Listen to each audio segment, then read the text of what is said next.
सर्व शेतकरी बांधवांना नमस्कार। मी विवेक जॉन्सन, जिल्हाधिकारी बीड। बीड जिल्ह्यामध्ये सप्टेंबर महिन्यामध्ये झालेलं नुकसान पुरामुळे असेल या अतिवृष्टीमुळे असेल यासाठी आमच्याकडे 577,78,00,000 इतकी रक्कम प्राप्त झालेली आहे आणि या रक्कमसाठी अनुदान अपलोड करण्याची प्रक्रिया आता पोर्टलमध्ये चालू आहे। माझ्या सर्व शेतकरी बांधवांना विनंती आहे आणि सूचना आहे, तुमच्याकडे फार्मर आयडी असेल, तुमच्याकडे ग्रेस्टॅकचा आयडी असेल तर तुम्हाला कुठल्याही प्रकारचा ई-केवायसी करण्याची गरज नाहीये। या अनुदानाची रक्कम थेट तुमच्या अकाउंटमध्ये येणार आहे।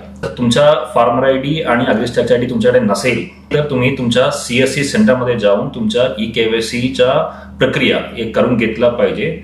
त्यासोबतच आपण या अनुदानाच्या लाभार्थीची यादी गावनिहाय सर्व सीएससी सेंटरमध्ये त्यासोबत तलाठी ऑफिस ग्रामपंचायत भवनमध्ये सुद्धा दाखवणार आहे। या यादीबद्दल या पूर्ण प्रक्रियेबद्दल तुम्हाला कुठल्याही प्रकारचा तक्रार असेल, कुठल्याही प्रकारची शंका असेल, तुम्ही स्क्रीनमध्ये दाखवलेला या टोल फ्री नंबरमध्ये तुम्ही संपर्क करू शकतो। सर्व शेतकरी बांधवांना माझ्या दिवाळीच्या हार्दिक शुभेच्छा।